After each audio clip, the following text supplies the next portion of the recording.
parlant amb els convidats que tenim avui en aquesta hora en aquest programa especial d'IV3 Ràdio. Antonina Obrador, presidenta de l'Associació de Cineastes de les Illes Balears, bon dia. Bon dia. Gràcies per acompanyar-nos.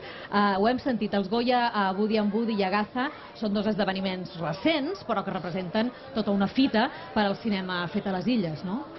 Sí, jo crec que sempre dèiem que els premis no són tot. Els premis és final d'un camí molt llarg i aquests dos premis ens serveixen a tots els cineastes perquè aquí hi ha molt de talent, aquí a les Illes Balears, i ara, en els darrers anys, també gràcies a IV3, s'han pogut impulsar aquests projectes perquè ja sabem que l'audiovisual a nivell econòmic és més car i és molt complicat.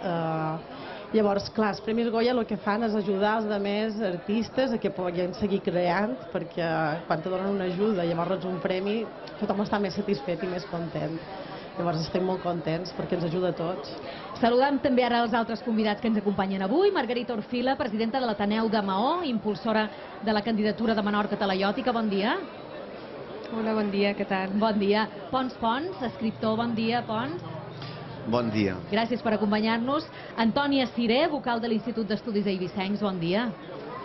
Hola, bon dia des d'Eivissa. I també en Pep Ramon Serrà, director del Teatre Principal de Palma, bon dia. Hola, molt bon dia. Gràcies a tots per ser aquí avui. Pep, el creixement que ha experimentat la cultura de les Illes Balears en qüestions de projecció exterior en els darrers 10 o 15 anys és molt superior al d'èpoques anteriors, perquè tendim a vegades a només pensar en el temps que tenim més recent, però realment hi ha aquesta sensació, no?, que en aquesta darrera dècada i mitja, aquesta coneixença de la cultura que es fa a les Balears a l'exterior és important. Jo penso que com mai. És a dir, si des de qualsevol indicador, des de qualsevol paràmetre, mai a la història m'atreviria a dir, en 10 segles, els creadors de les Illes Balears no havien tingut tant de reconeixement de fora. És a dir, si pensam només en termes de teatre, per exemple, que ara mateix hi ha aquí en Marta Barceló, que està traduïda en el grec a Grècia, que ha guanyat el Premi de Dramatúrgia a Argentina. Vull dir, mai havien tingut autors, ni tan sols els que surten en llibres d'història de la literatura amb una projecció tan important a fora. I sí, aquest canvi ha tingut molt a veure amb aquests darrers anys i amb recursos i mitjans que han tingut els creadors, i un d'ells ha estat IV3, sense cap dubte. En el cas de la literatura, Pons comparteix aquest argument de la visibilitat dels autors i autores illencs? Sí, jo crec que sí, i cada vegada anarà més, ara que hi ha més possibilitats, hi ha més ajuts també, l'Institut d'Estudis Baleàrics, que sí, que la cosa va per bé.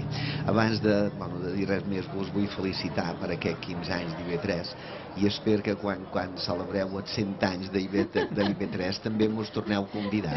Esperem ser-hi. Perquè nosaltres vindrem encantats. Més a poc, tal vegada, però hi vindríem, no? Els menorquins som rostits, Escoltem ara, si us sembla, un petit recull d'alguns dels esdeveniments culturals més importants que han passat a Menorca aquests darrers 15 anys i que ha contat IV3 Ràdio. I així es celebra ahir l'homenatge a Joan Pons, el baríton.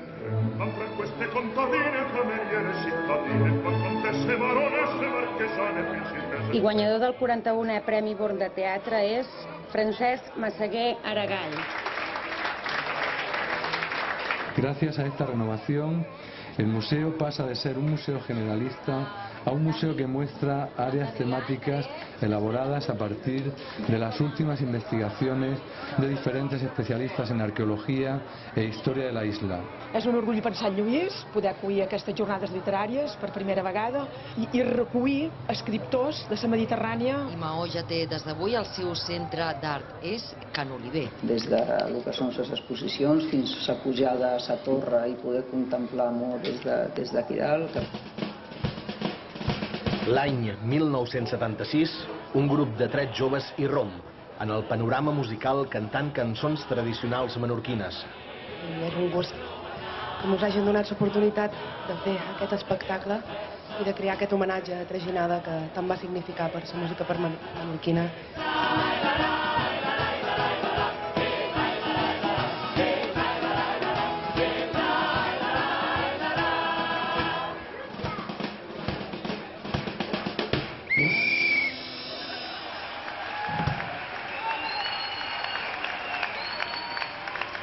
Bé, no sé si us passa el mateix que nosaltres quan hem preparat aquests resums, però t'adones de la dimensió de la feinada que fan els diferents agents culturals, no? Des del punt de vista de la creació, també de la producció, de la gestió, és una feinada.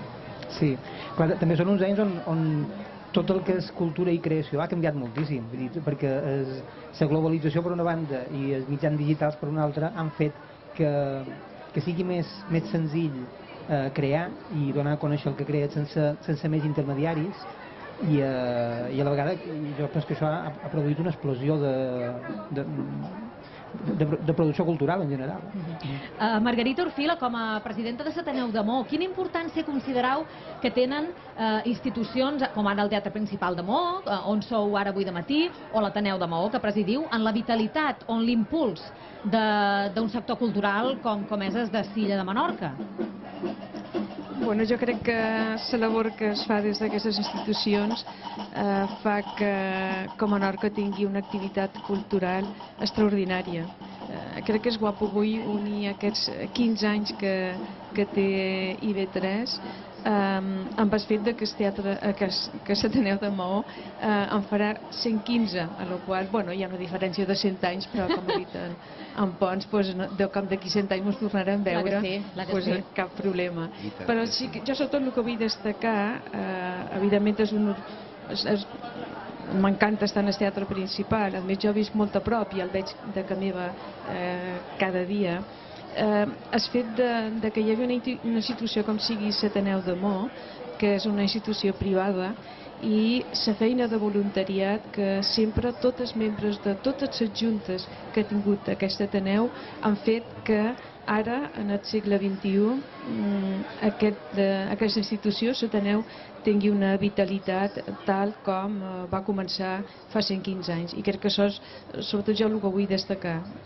Intentant fer el màxim de coses per la societat menorquina i tots els que visitin la illa, però aquesta, diguéssim, implicació de tots els membres de la Junta i dels que fan feina allà fa que puguem ofertar activitats moltes vegades quasi cada dia de la setmana. Vos sou també una de les impulsores de la candidatura de Menorca Talaiòtica. En aquest cas, la difusió també ha jugat un paper importantíssim, o juga un paper importantíssim per la consecució del projecte? Sí, evidentment. Crec que és un projecte il·lusionant on està implicada moltíssima gent.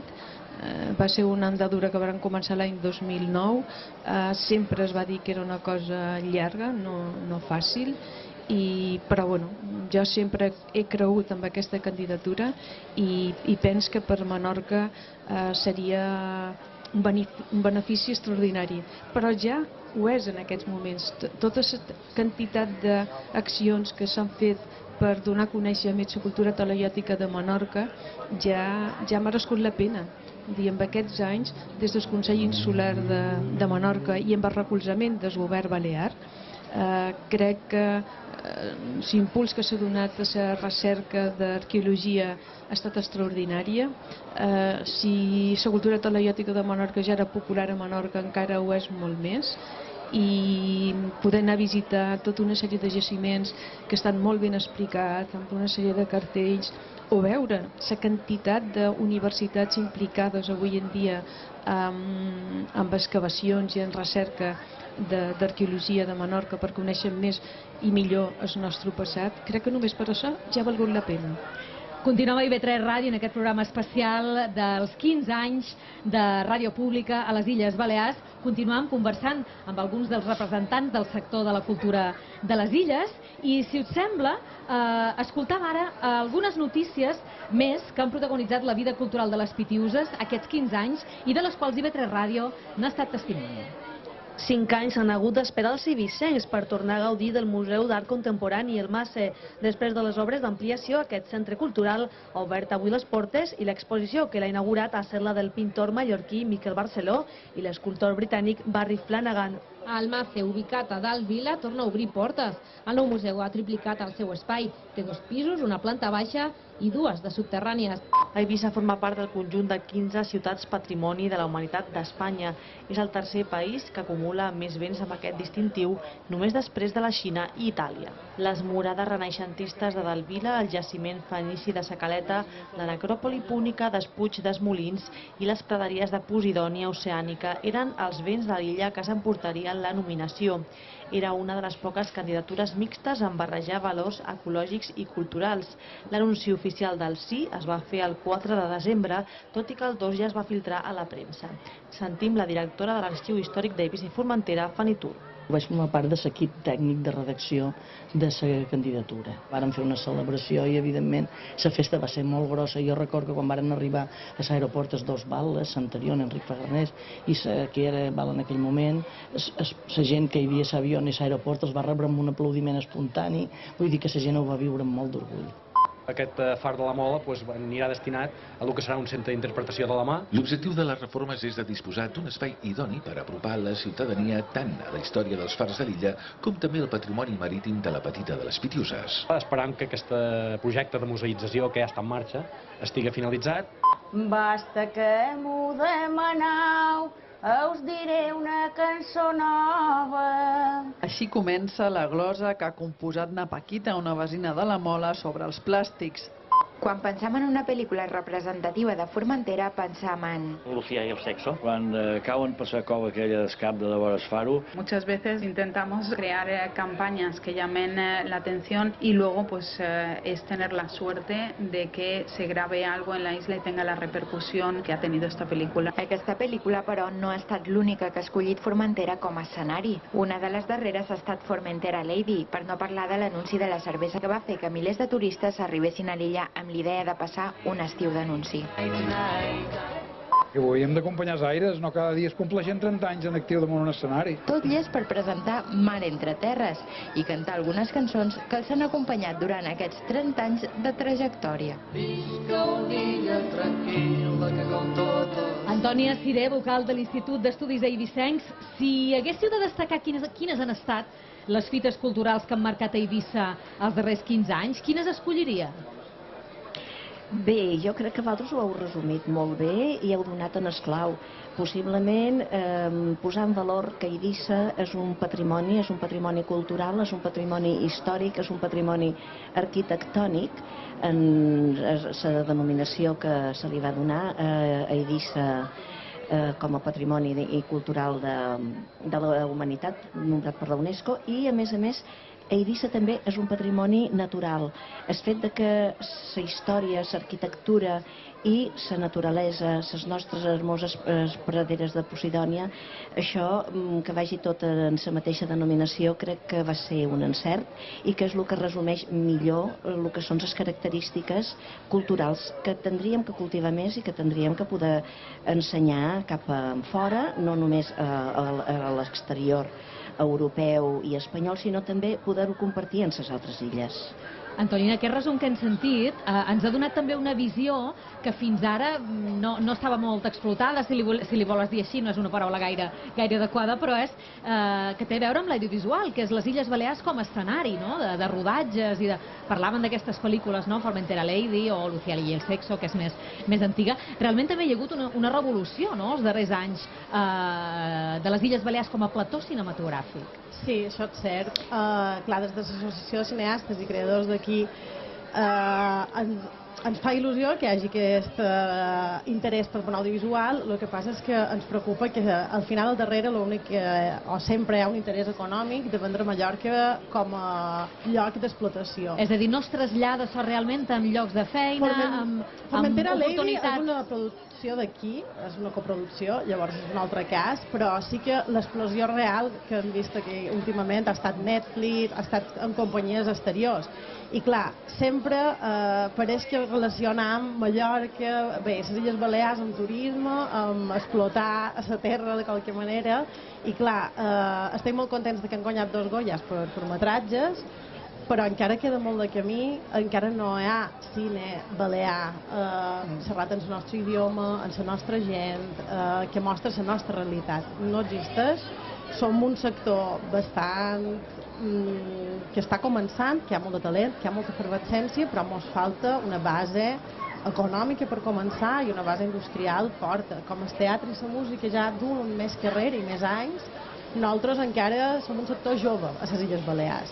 I jo crec que hi podria existir un nou cinema balear, com existeix a Galícia o existeix a Catalunya, però necessitem encara més ajuda a les institucions. Les institucions encara miren, tenen un pensament que jo trobo molt del 90, que miren de com se pot treure més teada de la nostra plató, no? Mallorca com a plató.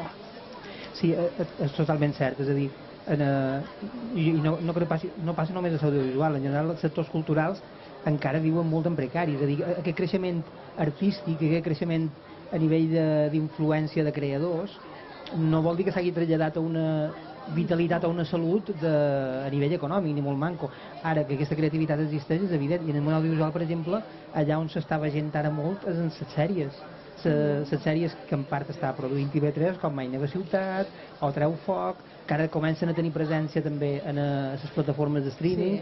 És a dir, jo penso que sí que hi ha una part del sector que s'està enfocant. El que passa és que és vera que estem dins un moment de redefinició de tot el món audiovisual, i és cert que ara mateix és un moment clau per recol·locar-se i per resituar-se, i efectivament jo també ho penso, que la inversió econòmica o l'atenció cap als recursos econòmics que s'ha de posar a l'audiovisual no només ha de ser cap a treure rodatges de fora, que sí és vera que donen feina i que posicionen també la marca de Mallorca en el món, però s'ha d'anar molt alerta perquè hi pot perdre molt de llençols per mig, si la marca que aconsegueixes destacar només és turística, evidentment. Clar, o una marca com folclòrica mal entesa. Exacte. És a dir, el que dèiem abans, que xerraven del folclore, d'estimar la terra, crec que ens hem d'estimar més els mallorquins, i no només vendrem-nos com un destí, per rodar, per venir de vacances.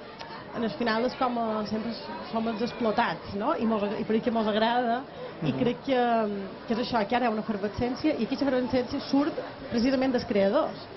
Realment és així, vull dir, com que ens agrada molt la nostra feina, quasi és la nostra vida més que la nostra feina, perquè un ofici tu en pots treure una part econòmica de la qual pots viure, i ara molts dels creadors no poden viure de lo que fem, sinó que han de cercar altres mitjans per viure, i això és quasi un hobby, un hobby que ens lleva molta vida, perquè has de posar-hi tanta energia quan tens poca ajuda institucional, i jo crec que hem d'anar més alerta amb això. Ens hem d'anar a ser bona i d'estar contents, però crec que ara estem en un punt que hem de fer les coses bé per poder créixer. Continuem a IB3 Ràdio celebrant els 15 anys de la ràdio pública i també el Dia de les Illes Balears. A les 12 ha començat al Parlament l'acte oficial de la Diada, a la qual ha assistit el nostre company dels serveis informatius, Adri Sansó. Bon dia, Adri. Com ha anat l'acte? Què tal? Bon dia. Fa uns minuts que ha finalitzat el discurs del president del Parlament, Vicenç Tomàs, per commemorar aquest 1 de març, Dia de les Illes Balears. Un discurs on Vicenç Tomàs ha destacat el model de l'acord i el pacte que tenim a les 4 illes i la capacitat per acollir objectius per als ciutadans de les Balears. També ha afirmat que es necessita un nou model de finançament i la necessitat de més recursos per a que Balears pugui ser escoltada a nivell nacional.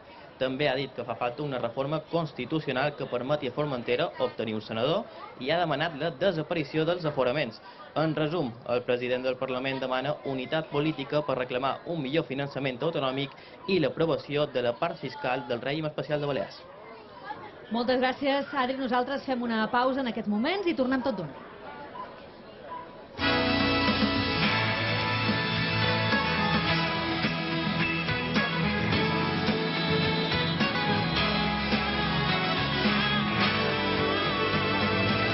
IB3 Ràdio, la ràdio pública de les Illes Balears.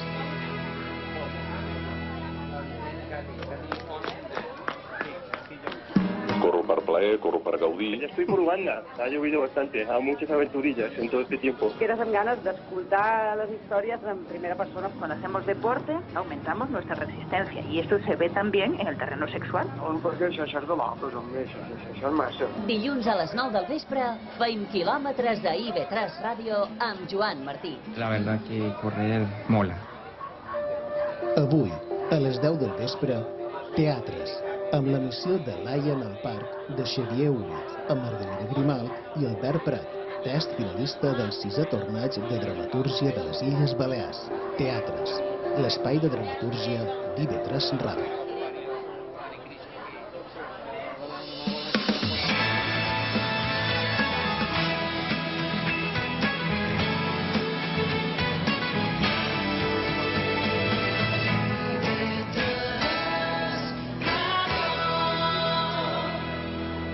Anys amb tu. Gràcies. Històries d'IV3 Ràdio.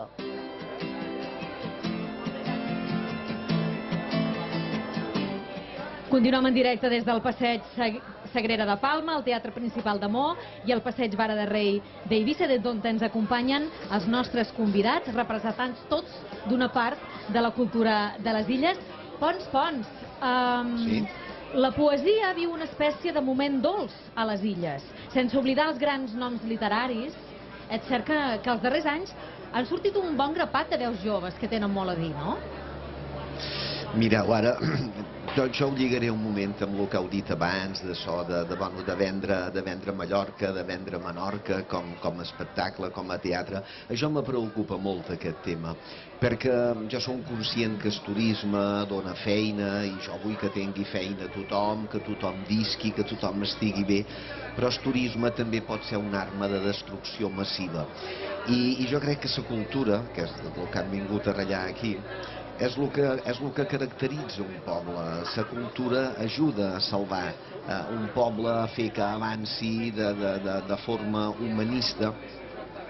I crec que la base de la cultura està en l'educació, en l'ensenyança. Jo he estat professor molt d'anys, ara estic jubilat, jo no era professor, era missioner, perquè convertia infidels, i jo crec que com ho diríem, que els signes més identitaris de la nostra cultura són la llengua i el territori.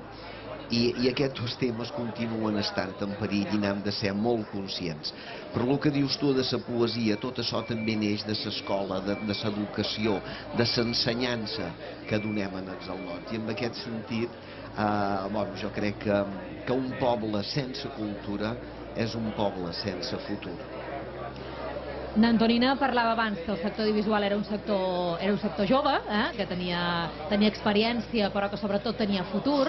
Pep, en el cas d'altres disciplines culturals és el mateix? Se sent aquest impuls de la joventut cap al futur?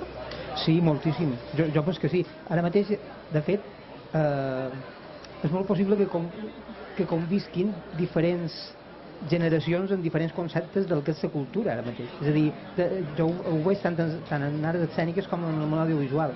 Hi ha unes generacions més majors que potser estan més consolidades i ja han tingut un reconeixement, però que també responen a un model que potser ara no és el mateix que veurem en els propers anys de desenvolupament. Jo crec que sí, i per això mateix, com que les coses passen molt ràpid, cada vegada és més important veurem que estan fent els més joves de tots per veure cap a on aniran les coses.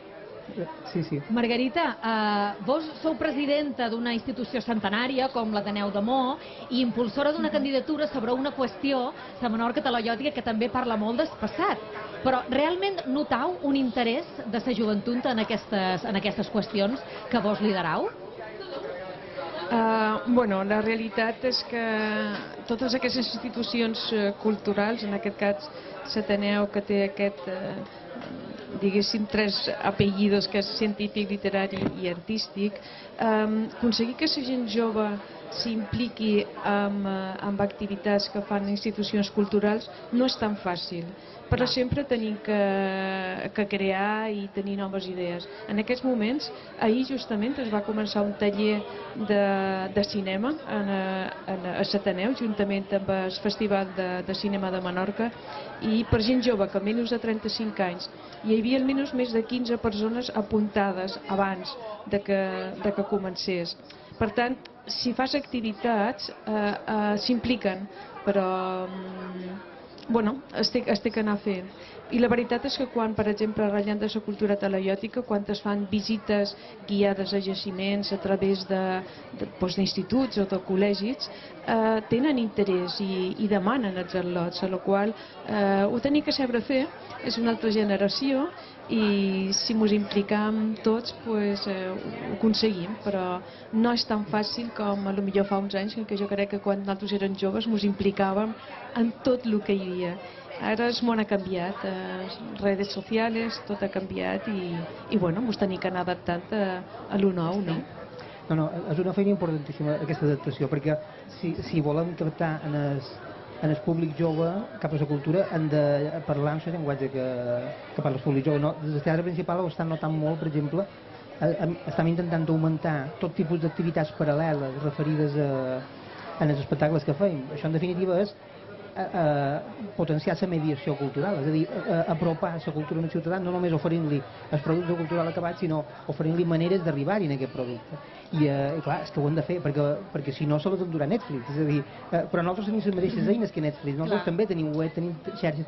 Una cosa que hem posat en marxa a l'estat principal i la van aprovar ahir mateix és un filtre d'Instagram per jugar a descobrir quin personatge d'òpera ets, per exemple. Clar, aquests recursos, que són nous llenguatges en definitiva, perquè en el final això són aplicacions tecnològiques de la realitat augmentada, aplicacions tecnològiques que poden servir només per l'entreteniment o també les podem utilitzar des del món cultural per atreure la gent cap al que estan fent. Clar, la idea no és obrir les portes i esperar que venguin, sinó anar-los a cercar, no?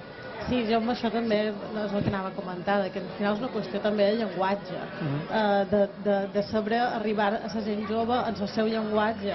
I clar, internet és una porta oberta al món i és una porta on tu també te pots expressar. I jo crec que també, si els joves se senten escoltats i se converteix en un diàleg, és més fàcil. Jo recordo quan jo era adolescent i me feien arribar a la cultura, amb el Quijote, no és la millor manera, no?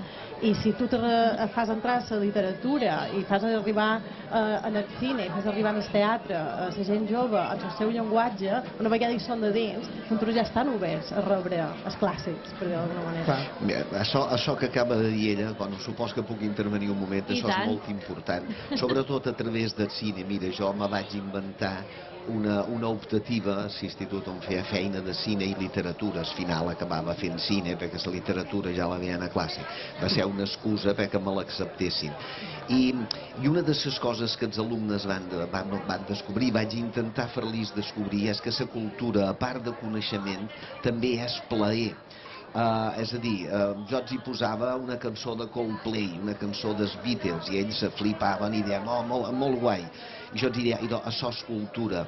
I a les pel·lícules que dèiem, que jo anava fent diversos gèneres, western, comèdia, drama, pel·lícula literària, allò també quedaven entusiasmats i veien que la cultura és plaer.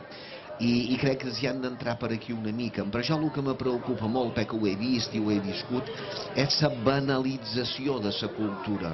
Amb això han d'anar molt viu. Mireu, Stuart Mill, el filòsof anglès, deia que hi ha plaers superiors. I què vull dir amb això? Vull dir que no és el mateix llegir Pronto, la revista aquesta que avui regalen amb el diari d'aquí de Menorca, que arribar a llegir Guerra i Pau. I jo crec que la nostra feina és intentar pujar als alumnes a donar-los prou eines per arribar en aquests plaers superiors. És a dir, el cine, que jo m'interessa molt i som un cinèfil encara avui, que els al·lots arribin a entendre la grandesa de Dreyer, de Rossellini, de tots aquests grans autors. I acabaré amb el tema aquest també del turisme, que és molt important, i de la immigració. I jo només vull dir que espero que un dia els nets i les netes d'aquests immigrants que venen cercant feina a Menorca siguin un dia els millors escriptors i escriptores en català d'aquesta illa. Esperem que sí. Pons, escriptor, Antoni Obrador, presidenta de l'Associació de Cineastes de les Illes Balears, Margarita Ulfila des de l'Ateneu de Mo, Per Ramon Cerdà, director del Teatre Principal de Palma, i Antònia Ciré des de l'Institut d'Estudis Eivissencs. Moltíssimes gràcies per acompanyar-nos avui al programa, molt d'anys també, perquè el nostre aniversari és també el vostre, i fins aviat.